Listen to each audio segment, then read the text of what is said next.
Hey everyone, and welcome to today's Explainer. If you're a UPSC aspirant, or honestly just someone who wants to cut through the daily noise to understand the fundamental shifts happening in India right now, you are in the exact right place. We're setting the stage today for a high-yield current affairs briefing. We aren't just going to look at isolated headlines. We're going to connect the daily news directly to India's larger national interests and its overarching push for self-reliance. All right, let's take a quick look at our roadmap. We'll be covering 4 distinct pillars today: India's Zorawar light tank, Gujarat's semiconductor push, the regulation of WhatsApp usernames, and finally green shipbuilding. Let's dive right in. Starting straight off with Section 1, India's Zorawar light tank. So, recently, Prime Minister Narendra Modi headed over to L&T's Hazira manufacturing facility in Gujarat to review this new indigenous piece of hardware.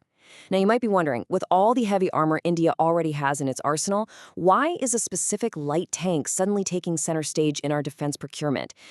Well, look, India's armored backbone currently relies heavily on the T-72 and T-90 tanks.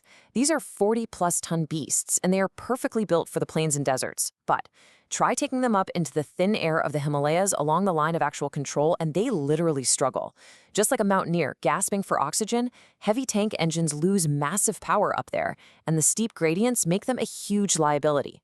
Enter the Zorawar. At just 25 tons, it's incredibly agile, it's air transportable, and it is purpose-built to counter China's Type 15 light tanks in that exact mountainous terrain.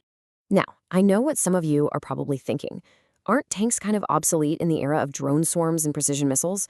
Well, Lieutenant General Dishant Singh hits the nail on the head here.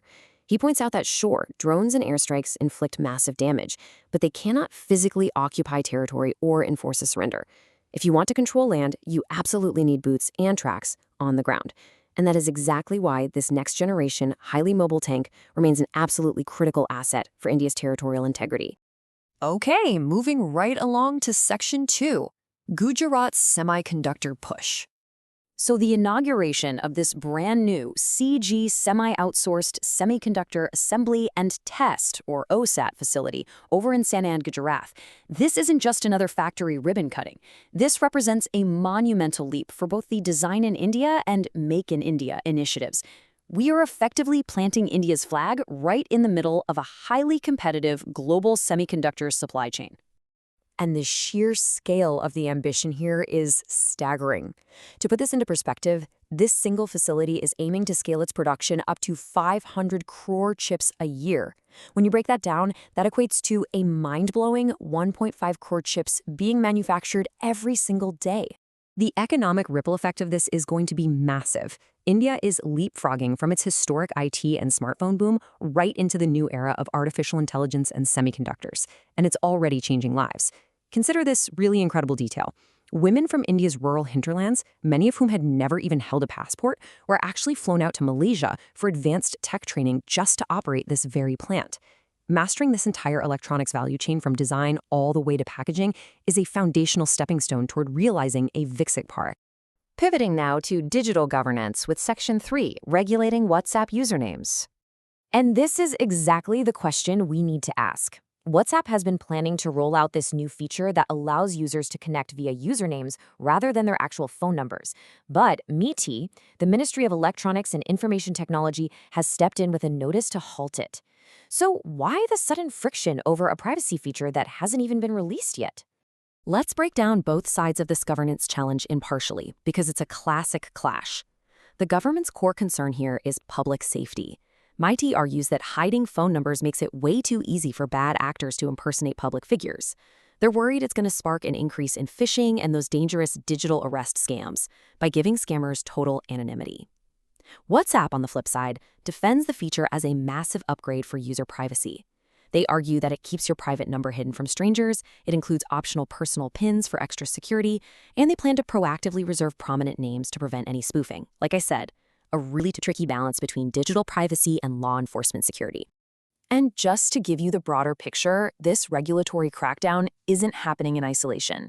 The Information and Broadcasting Ministry, alongside MeitY, have also sent strict notices to Telegram.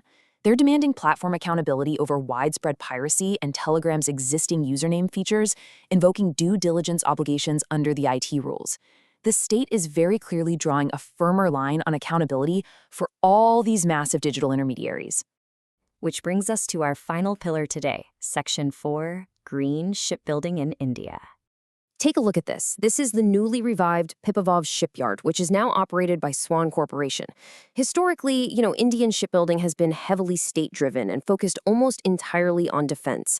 But this specific yard is now the staging ground for India's highly ambitious entry into advanced commercial shipbuilding. We're talking about a multi-billion-dollar global market that is currently dominated by China, Japan, and South Korea.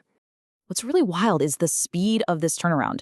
The yard literally sat idle through insolvency right up until January 2024. By mid-2025, after a massive revival effort, they hit the international market and actually secured 2 groundbreaking orders. First up, a $227 million contract with Norway for advanced ice-class chemical tankers. Second, a $273 million order for 4 bulk carriers powered by ammonia dual-fuel engines. I mean, these aren't your standard cargo ships. These are highly complex, next-generation decarbonized vessels. So, as focused learners, why does this matter so deeply? Because this represents a monumental strategic pivot. Supported by government subsidy schemes that mandate 40% indigenous content, India is utilizing its massive industrial capacity to position itself early in the green shipping segment. By jumping into ammonia-fueled ships right now, India is laying the groundwork to capture market share well before those strict global maritime decarbonization rules fully take hold. It is a direct challenge to China's quarter-century of dominance in commercial shipyards. All right, which brings us to our final thought for today's explainer. Just look at the sheer breadth of what we've covered today. From securing the rugged Himalayas at the Zorawar tank, to manufacturing millions of microchips daily, to balancing digital privacy with state security, and finally, building the ammonia-powered ships of tomorrow. By mastering both traditional territorial defense and next-generation global technologies, is India finally assembling the complete, multifaceted blueprint required to achieve Viksit Bharat? It's definitely a profound question to ponder as you continue your studies. Thank you so much for joining me on today's explainer, and keep learning.